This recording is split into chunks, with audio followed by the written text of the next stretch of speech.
Good morning, students. Today we are starting with the next chapter of life processes, which is respiration. Now, आपने पिछले video में ये पढ़ा कि किस तरीके से हमारी बॉडी जो है फूड को इस फॉर्म में कन्वर्ट कर देती है कि बॉडी का हर एक सेल उसको यूटिलाइज कर सके। अब जो फूड है वो बॉडी के हर एक सेल के पास पहुंच गया है, लेकिन उस फूड में से एनर्जी निकालने के लिए बॉडी को क्या चाहिए? ऑक्सीजन चाहिए। तभी कहते हैं कि जो ऑक्सीजन है it is necessary for our survival, क्योंकि हमारी बॉडी का जो सेल है वो फूड से एनर्जी तब तक नहीं निकाल सकता जब तक उसके पास ऑक्सीजन नहीं है। So this is called as respiration, the process of releasing energy from food by its oxidation.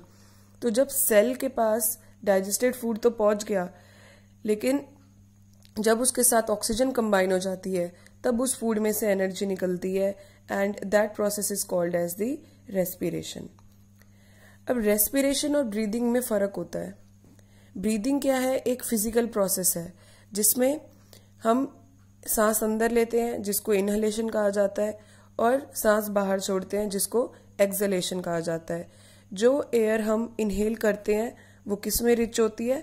Oxygen में रिच होती है, और जो एयर हम एक्सहेल करते हैं वो कार्बन डाइऑक्साइड रिच होती है, क्योंकि हमारी बॉडी के सेल्स जो है वो ऑक्सीजन को यूज कर लेते हैं और कार्बन डाइऑक्साइड को रिलीज करते हैं। सो this is our respiratory system, जिसमें ये हमारा डायाफ्राम है, और ये डायाफ्राम जो है अलाउ करता है कि ये जो लंग्स हैं हमारे वो इजीली एक्सपैंड हो सके और कॉन्ट्रैक्ट हो सके।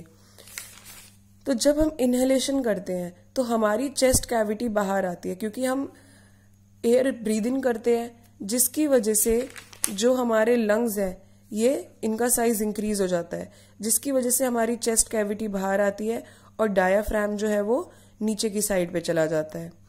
वही अगर हम एक्सहेलेशन करते हैं तो हमारे लंग्स से एयर जो है वो बाहर चली जाती है, जो लंग्स हैं वो कॉन्ट्रैक्ट कर जाते हैं और डायाफ्राम जो है वो ऊपर आ जाता है। And our lungs they are protected by ribs. So breathing क्या है? एक फिजिकल प्रोसेस है जिसमें इनहेलेशन होती है एंड एक्सहेलेशन, बट रेस्पिरेशन एक केमिकल प्रोसेस है जिसमें हम हमारे बॉडी के सेल्स जो है वो ऑक्सीजन को यूज करके फूड को ऑक्सीडाइज करके उसमें से एनर्जी निकाल लेते हैं। अब रेस्पिरेशन जो है वो दो टाइप की है, डिपेंड करता है किस चीज पे कि ऑक्सीजन की अवेलेबिलिटी है या नहीं है या कम है। उस बेसिस पे दो टाइप की रेस्पिरेशन होती है, एनारोबिक रेस्पिरेशन या जिसको फर्मेंटेशन भी कहा जाता है, और एरोबिक रेस्पिरेशन। एरोबिक रेस्पिरेशन कब होती है? जब ऑक्सीजन जो है इनफ अमाउंट में है, प्रेजेंस ऑफ ऑक्सीजन। जब ऑक्सीजन जो है वो अच्छे अमाउंट में अवेलेबल है उसको हम एरोबिक रेस्पिरेशन कहते हैं। बट अगर ऑक्सीजन की कमी हो जाए या ऑक्सीजन हो ही ना, उसको हम एनएरोबिक रेस्पिरेशन कहते हैं, या फिर फर्मेंटेशन भी कहा जा सकता है। अब हम कोई भी फूड खाते हैं तो उसमें कार्बोहाइड्रेट्स प्रेजेंट होते हैं, और कार्बोहाइड्रेट्स का अल्टीमेट प्रोडक्ट क्या होता है? ग्लूकोज होता है। तो ये ग्लूकोज जो है वो हमारी बॉडी को एनर्जी देने में हेल्प करता है। अब ग्लूकोज जो है वो 6 कार्बन मॉलिक्यूल है। 6 कार्बन मॉलिक्यूल कैसे? क्योंकि ये ग्लूकोज का फॉर्मूला होता है, तो ग्लूकोज के पास कितने कार्बन होते हैं? 6 कार्बन होते हैं। ग्लूकोज जो है हमारे सेल के साइटोप्लाज्म में है। साइटोप्लाज्म में सबसे पहले क्या होता है? एक 3 कार्बन का मॉलिक्यूल बनता है, इवन 2-3 कार्बन का मॉलिक्यूल बनते हैं, क्योंकि ग्लूकोज एक 6 कार्बन मॉलिक्यूल है और पायरुवेट 3 कार्बन मॉलिक्यूल है, तो 2 पायरुवेट के मॉलिक्यूल बनते हैं। तो सेल के साइटोप्लाज्म में ये सेल है, ये मान लीजिए ये माइटोकॉन्ड्रिया है, क्योंकि एरोबिक रेस्पिरेशन कंप्लीट किस में होती है? माइटोकॉन्ड्रिया में, और ये साइटोप्लाज्म है। तो ये साइटोप्लाज्म के अंदर पायरुवेट की फॉर्मेशन होती है और साथ में थोड़ी सी एनर्जी निकलती है।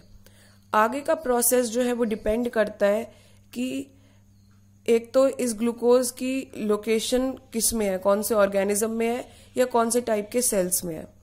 जैसे कि अगर यीस्ट की बात की जाए, यीस्ट के भी साइटोप्लाज्म में क्या बन गया है, पायरुवेट बन गया है। हमारे दूसरा है मसल सेल्स, हमारे मसल सेल्स के साइटोप्लाज्म में भी क्या बन गया है, पायरुवेट बन गया है। और हमारे अगर कोई सेल हमारा नॉर्मली भी रेस्पायर कर रहा है तो उसके साइटोप्लाज्म में भी क्या बन गया है, पायरुवेट। सो इट मीन्स कि ग्लूकोज से पायरुवेट जब भी बनता है वो हमेशा साइटोप्लाज्म में बनता है। बट आगे का प्रोसेस डिपेंड करता है कि ऑर्गेनिज्म कौन सा है या टाइप ऑफ सेल कौन सा है। तो अगर यीस्ट है, यीस्ट एक फंगस है, इसमें ये एनारोबिकली रेस्पायर करती है और क्या बनाती है, एक 2 कार्बन मॉलिक्यूल इथेनॉल बनाती है, कार्बन डाइऑक्साइड और एनर्जी रिलीज करती है।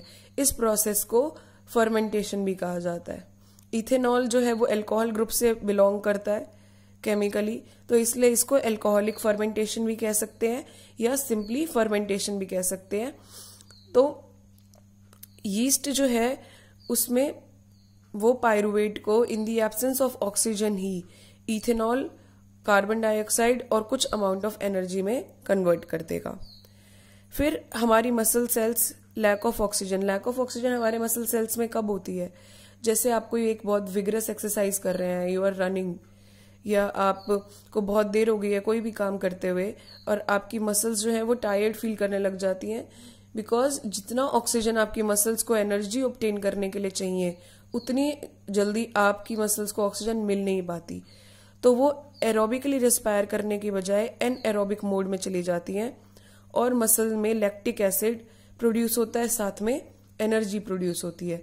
तो ये जो लैक्टिक एसिड है ये सेल्स में जब डिपॉजिट हो जाता है तो मसल्स में क्रैम्प्स पड़ते हैं। जैसे आप बहुत देर तक भागते हैं तो आपको ऐसा लगता है कि as if something is burning, so and you feel very tired, that is because of the deposition of lactic acid. So lactic acid जो है वो हमारे मसल सेल्स में कब होता है, जब ऑक्सीजन की कमी होने लग जाती है। वही अगर इनफ अमाउंट ऑफ ऑक्सीजन होगी, पायरुवेट तो साइटोप्लाज्म में ही बना हुआ है, बट अगर इनफ अमाउंट की ऑक्सीजन है, प्रेजेंस ऑफ ऑक्सीजन है, तो ये पायरुवेट जो है अब हमारे माइटोकॉन्ड्रिया में एंटर कर जाएगा और हमारे माइटोकॉन्ड्रिया में कार्बन डाइऑक्साइड, वाटर और एनर्जी निकलेगी। और ये जो एनर्जी है ये बाकी दोनों एनएरोबिक प्रोसेस से ज्यादा होती है। इट मीन्स एनएरोबिक रेस्पिरेशन में एनर्जी कम निकलती है और एरोबिक रेस्पिरेशन में एनर्जी ज्यादा निकलती है। अब एनर्जी जो निकलती है वो किस फॉर्म में निकलती है, एक मॉलिक्यूल होता है जिसको एटीपी कहा जाता है, whose full form is adenosine triphosphate. तो हम जो फूड खाते हैं और फूड का जब ऑक्सीडेशन होता है तो जो सेल्स है वो एनर्जी को एटीपी की फॉर्म में रिलीज करते हैं और अब इस एटीपी को डिफरेंट रिएक्शंस के लिए यूज किया जाता है। मींस कि हमारी बॉडी डायरेक्टली फूड को यूज नहीं करती है रिएक्शंस के लिए, हमारी बॉडी फूड से एटीपी को बनाती है और फिर इस एटीपी को यूज किया जाता है to obtain to perform different activities of the cell. तो फूड से एडीपी और फॉस्फोरस मिलके एटीपी बना देते हैं और अब ये एटीपी जब भी हमारे सेल को कोई रिएक्शन करनी है इस एटीपी को ब्रेक करेगा वापस से किसमें, एडीपी में और फॉस्फोरस में, और जो एनर्जी रिलीज होगी उसको वो अपने काम के लिए यूज कर लेगा। अब नाइट टाइम की बारे में अगर हम बात करें तो नाइट में क्या होता है कि प्लांट सिर्फ कार्बन डाइऑक्साइड रिलीज करते हैं और ऑक्सीजन रिलीज नहीं करते। ऐसा क्यों होता है? देखो, प्लांट्स भी लिविंग बींग्स हैं, प्लांट्स को भी ऑक्सीजन चाहिए सरवाइव करने के लिए। दिन के टाइम में भी प्लांट्स ऑक्सीजन यूज करते हैं और कार्बन डाइऑक्साइड रिलीज करते हैं, बट डे टाइम में क्योंकि सनलाइट प्रेजेंट होती है तो कार्बन डाइऑक्साइड को जो है प्लांट साथ साथ यूज करके और फोटोसिंथेसिस के प्रोसेस में यूज कर लेते हैं। लेकिन नाइट के टाइम में क्या है, नाइट के टाइम में क्योंकि सनलाइट होती नहीं है तो फोटोसिंथेसिस का प्रोसेस नहीं हो सकता, तो इसलिए रात में प्लांट्स जो है सिर्फ कार्बन डाइऑक्साइड को रिलीज करते हैं। देन एक और point, advantage of terrestrial animal over aquatic organism क्या होता है? देखो, एक्वेटिक ऑर्गेनिज्म जो है मतलब जो पानी में रहता है, पानी में ऑक्सीजन जो है, पानी वाले ऑर्गेनिजम्स को भी ऑक्सीजन चाहिए सरवाइव करने के लिए, तो जैसे ये पानी है, ये पानी के मॉलिक्यूल्स हैं, इनके बीच में स्पेस है, तो ऑक्सीजन जो एयर में अवेलेबल है वो जाके इसमें डिफ्यूज हो जाती है। एयर जो है पानी में डिफ्यूज होती है। तो ये डिफ्यूज्ड ऑक्सीजन जो है वो कंपैरेटिवली लेस ही होती है जो ऑक्सीजन टेरेस्ट्रियल एनिमल्स के लिए अवेलेबल है। हम जमीन पे रह रहे हैं, हमारे लिए ऑक्सीजन डायरेक्टली अवेलेबल है, लेकिन एक्वेटिक ऑर्गेनिज्म को वो वाली ऑक्सीजन यूज करनी पड़ती है जो कि पानी में डिसॉल्व होती है, एंड उसका अमाउंट जो होता है वो कम होता है। तो अपनी ऑक्सीजन रिक्वायरमेंट को पूरी करने के लिए उन्हें क्या करना पड़ता है, जल्दी जल्दी सांस लेना पड़ता है। जैसे अगर आप भागते हो तो आपकी एनर्जी रिक्वायरमेंट बढ़ जाती है, तो जल्दी जल्दी आपकी बॉडी को एनर्जी आए तो आप तेज तेज ब्रीदिंग करते हो। लेकिन एक्वेटिक ऑर्गेनिज्म का क्या है, वो नॉर्मली भी तेज ब्रीदिंग करते हैं, बिकॉज जो डिसॉल्व्ड ऑक्सीजन होती है पानी के अंदर वो कम होती है। तो अपनी एनर्जी रिक्वायरमेंट को पूरी करने के लिए उनका ब्रीदिंग रेट जो होता है वो टेरेस्ट्रियल ऑर्गेनिज्म के कंपैरिजन में हाई होता है। Then how do fish breathe? Fish कैसे ब्रीथ करती हैं? फिश के पास गिल्स होते हैं, आपको पता है, fish breathes with the help of gills. So gills जो होते हैं वो स्पेसिफिकली एक्वेटिक एडेप्टेशन के लिए होते हैं। तो फिश जो है वो वाटर को अपने माउथ में लेती है, माउथ से वो गिल्स के पास भेजती है पानी को। पानी में जो डिसॉल्व्ड ऑक्सीजन है वो गिल्स जो है पानी से ले लेंगे, और उसके बाद ये ऑक्सीजन जो है वो ब्लड के पास चली जाएगी। तो इस तरीके से जो फिश है वो ब्रीथ करती है। So this was the first part of respiration. Now in the second part we will talk about the human respiratory system.